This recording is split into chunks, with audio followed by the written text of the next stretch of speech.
Hello students, मैं प्रेम sir आज आपके लिए लेकर आया हूँ यूपी बोर्ड परीक्षा 2024 विज्ञान विषय का पेपर जिसका कोड है 824 IN। और ये पेपर आपका हुआ था 29 फरवरी 2024 को। और इसमें आपका ये जो पेपर है ये होता है आपका 70 नंबर का, और इसके लिए समय मिलता है आपको 3 घंटे 15 मिनट। और ये इस जो पेपर है आपका हिंदी और इंग्लिश दोनों में ही होता है। निर्देश दिए हुए हैं। प्रश्न पत्र 2 खंड ए और ब में विभाजित है, और खंड ए में बहुविकल्प प्रश्न होते हैं और खंड ब के 3 उपभाग होते हैं जिनमें आपके वेरी शॉर्ट और दीर्घ या विस्तृत प्रश्न होते हैं। लघु जो आपके बहुविकल्प प्रश्न हैं उन्हें आपको ओएमआर शीट पर नीले या काले बॉल पॉइंट से सही गोले को भर के सही करना होता है, ठीक है। और आगे बाकी जो प्रश्न हैं वो आपके किस पे होंगे, जो आपको आंसर शीट मिलती है उस पर आपको रिटन में देने होते हैं, ठीक है। आगे बढ़ते हैं, हम बहुविकल्प प्रश्नों को सॉल्व करेंगे 1 बाय 1 आज। आगे उसकी जो नेक्स्ट वीडियो आएगी उसमें मैं आपको इसकी जो दीर्घ प्रश्न है, अति लघु प्रश्न है, लघु प्रश्न है, उनको सॉल्व कराऊंगा। तो सबसे पहले जो प्रश्न दिया हुआ है इसका बहुविकल्प का वो है प्रश्न नंबर 1। 10 सेंटीमीटर फोकस दूरी का एक उत्तल लेंस एक वस्तु के बराबर आकार का वास्तविक प्रतिबिंब बनाता है। वस्तु और इसके प्रतिबिंब के बीच दूरी होगी। तो ऑप्शन ए में 10 सेंटीमीटर, बी में आपका दिया हुआ है 20 सेंटीमीटर, सी में 30 सेंटीमीटर और डी पे दिया हुआ है 40 सेंटीमीटर। जो इसका आंसर होगा सही, इसने गलत लगा रखा है, इसका जो सही आंसर होगा वो होगा डी, यानी कि 40 सेंटीमीटर। नेक्स्ट प्रश्न की तरफ बढ़ते हैं। प्रश्न नंबर 2 है। प्रश्न नंबर 2 में आपको क्या है दिया हुआ, एक उत्तल दर्पण द्वारा उत्पन्न आवर्धन सदैव होता है 1 से अधिक, 1 से कम, सी 1 के बराबर, डी 1 से अधिक या कम। तो इसका आंसर इस बच्चे ने सही लगाया हुआ है, इसका सही हो जाएगा 1 से कम। प्रश्न नंबर 3 की तरफ बढ़ते हैं। एक अभिसारी लेंस की फोकस दूरी 20 सेंटीमीटर है। इस लेंस की क्षमता होगी, ए ऑप्शन में प्लस 0.2 डायोप्टर, बी पे माइनस 0.2 डायोप्टर, और सी पर है आपका प्लस 5 डायोप्टर, और डी में है आपका -5 डायोप्टर। तो इस ऑप्शन जो प्रश्न नंबर 3 है इसका सही हो जाएगा ऑप्शन नंबर कौन सा, सी, यानी इसने गलत लगाया हुआ है +5 डायोप्टर। प्रश्न नंबर 4 की तरफ बढ़ते हैं अब। जब एक श्वेत प्रकाश किरण किसी त्रिकोणीय कांच के प्रिज्म की सतह पर गिरती है तो यह प्रिज्म से निर्गत होने वाला अलग अलग विचलन से विभिन्न रंगों में विभाजित हो जाती है। किस रंग के लिए विचलन न्यूनतम होता है? नंबर ए पीला, नंबर बी हरा, नंबर सी बैंगनी और नंबर डी लाल। तो प्रश्न नंबर 4 का जो सही जवाब होगा वो होगा लाल। आगे बढ़ते हैं प्रश्न नंबर 5 की तरफ। प्रश्न नंबर 5 है, किसी पदार्थ के एल लंबाई तथा ए परिच्छेद क्षेत्रफल के तार का प्रतिरोध 4 ओम है। इसी पदार्थ के अन्य तार की लंबाई 2L तथा परिच्छेद क्षेत्रफल A/2 हो तो इसका प्रतिरोध होगा। Option A 4 ohm, option B 8 ohm, option C 16 ohm, option D 32 ohm. तो इसका आंसर हो जाएगा 5 का सी, सही लगाया हुआ है इसने, ऑप्शन सी 16 ओम। आगे बढ़ते हैं प्रश्न नंबर नेक्स्ट की तरफ।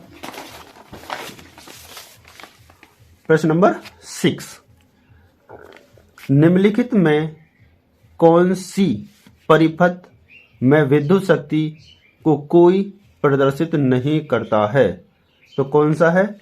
Number A I²R, B VI, C IR² और डी V²/R। तो इसका कौन सा सही हो जाएगा ऑप्शन?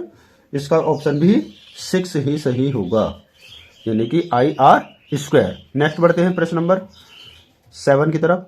किसी धारावाही चालक के कारण उससे r दूरी पर स्थित किसी बिंदु पर उत्पन्न चुंबकीय क्षेत्र होता है ए आर के अनुक्रमानुपाती, बी आर स्क्वायर के अनुक्रमानुपाती, सी आर के व्युत्क्रमानुपाती और डी आर स्क्वायर के व्युत्क्रमानुपाती। तो ऑप्शन इसका हो जाएगा सी सही। क्वेश्चन नंबर 7 का सी सही हो जाएगा, आर के व्युत्क्रमानुपाती। नेक्स्ट बढ़ते हैं हम प्रश्न नंबर 8 की तरफ, जो उपभाग 2 यानी कि सबसेक्शन 2 में दिया हुआ है।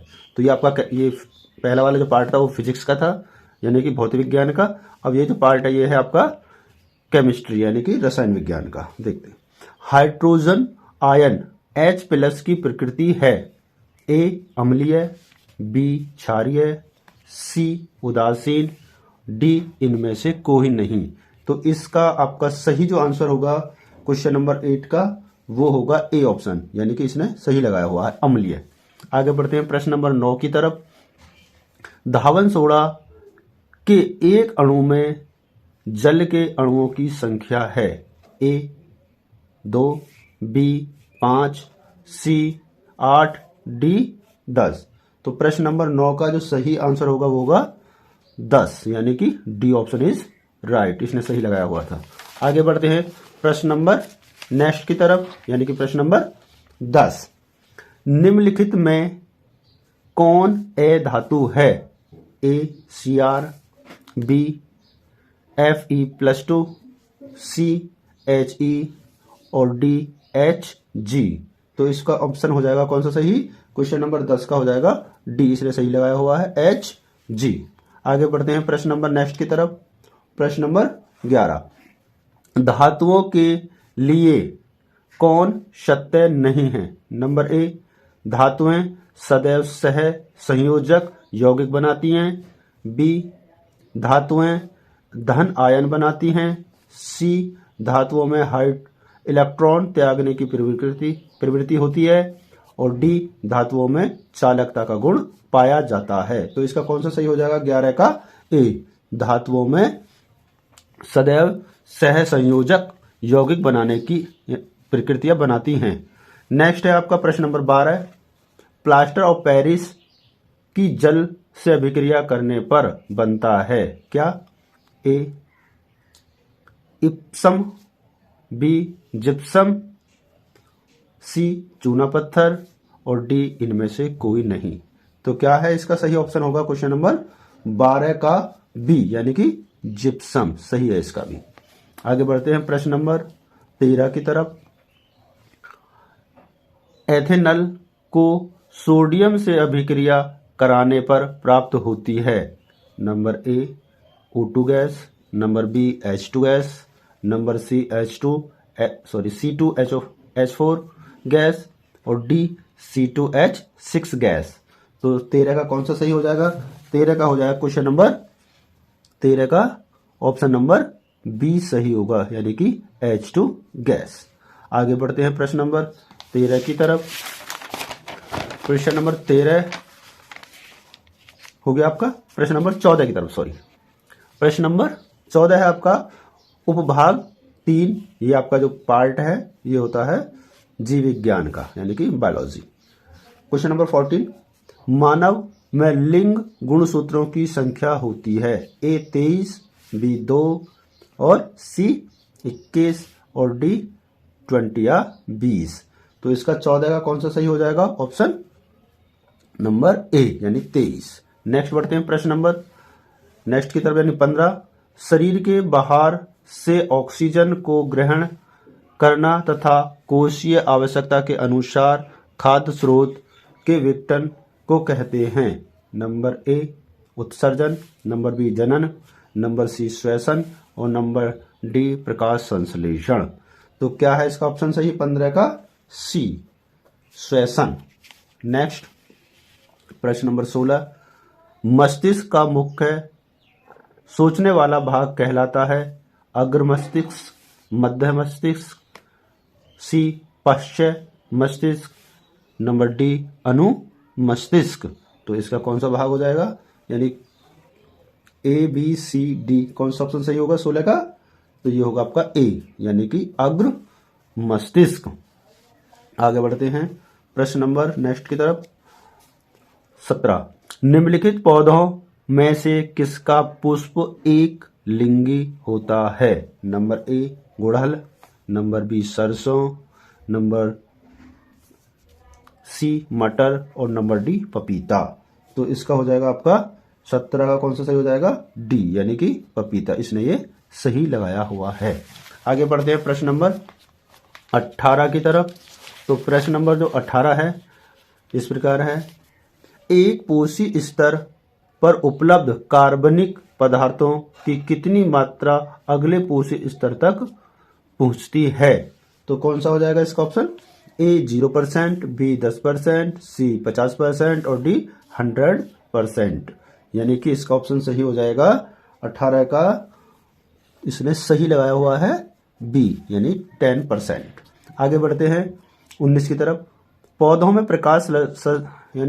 प्रकाश संश्लेषण का उत्पाद है ए प्रोटीन प्लस ऑक्सीजन प्लस जल, उसके बाद बी में ग्लूकोज प्लस ऑक्सीजन प्लस जल, सी वसा प्लस नाइट्रोजन प्लस जल और डी वसा प्लस कार्बन डाइऑक्साइड प्लस जल। तो इसका कौन सा सही हो जाएगा? 19 का बी, यानी इसलिए सही लगाया हुआ है ग्लूकोज प्लस ऑक्सीजन प्लस जल। आगे बढ़ते हैं प्रश्न नंबर 20 की तरफ। प्रश्न नंबर 20 में निम्नलिखित में कौन एक पादप हार्मोन नहीं है? नंबर 1 ऑक्सिन, नंबर बी जिबेरेलिन, सी एस्ट्रोजन और डी साइटोकाइनिन। आगे तो इसका कौन सा ऑप्शन सही हो जाएगा? इसका हो जाएगा ए, बी या सी या डी में से ऑप्शन ए इसका सही लगाया हुआ है। ठीक है, तो ये आज हमने इस पेपर के जो 20 बहुविकल्प प्रश्न हैं इनको हमने सॉल्व किया, यानी इनके सही उत्तर देखे। आगे बढ़ते हैं, आगे के जो प्रश्न हैं वो मैं नेक्स्ट वीडियो में इन्हें सॉल्व करूंगा और फिर आपको इसका सॉल्यूशन दूंगा। ये आपका पेपर इस प्रकार दे रखे हैं, 1 नंबर वाले, 2 नंबर वाले हैं, फिर ये आपके यहाँ पर ये 2 नंबर वाले प्रश्न हैं। देख लीजिए आप पेपर को, ये न्यूमेरिकल है। नेक्स्ट प्रश्न नंबर 4 आगे बढ़ते हैं, फिर ये आपका दिया हुआ है प्रश्न नंबर 4 को इंग्लिश वर्जन में दिया हुआ है। ये है आपका प्रश्न नंबर 5 केमिस्ट्री से है, 6 है फिर ये आपका क्वेश्चन नंबर। आगे बढ़ते हैं, ये आपका क्वेश्चन नंबर 7 है, ये भी है क्या होता है जब, जो आपके वो आती हैं रासायनिक क्रियाएं हैं। उसके बाद नेक्स्ट यहाँ पे IUPAC नेम के लिए एक प्रश्न दिया हुआ है, pH मान पर संक्षिप्त टिप्पणी लिखिए, असंत्र हाइड्रोकार्बन पर संक्षिप्त टिप्पणी लिखिए, अथवा में था ये, और निम्नलिखित यौगिकों के IUPAC नेम लिखने थे आपको। आगे ये आपका नेक्स्ट होगा उपभाग 3, जिसमें आपको निम्नलिखित में से प्रत्येक एक के उदाहरण लिखने थे, विखंडन, खंडन, रुद्भवन यानी पुनर्जन्म, मुकुलन। इस तरीके से ये आपका 9वां प्रश्न है। फिर 10वां प्रश्न है, 11 प्रश्न है, 11 में अथवा में भी दिया हुआ है। इस तरीके से ये आपका पूरा पेपर है। तो जब नेक्स्ट वीडियो में लेकर आऊँगा इसकी, तो उसमें हम इसके पूरे जो न्यूमेरिकल पोर्शन है और जो आपका थ्योरेटिकल पोर्शन है, उस पूरे पेपर का मैं रिटन में आपको एक सॉल्यूशन लेकर आऊँगा नेक्स्ट वीडियो में।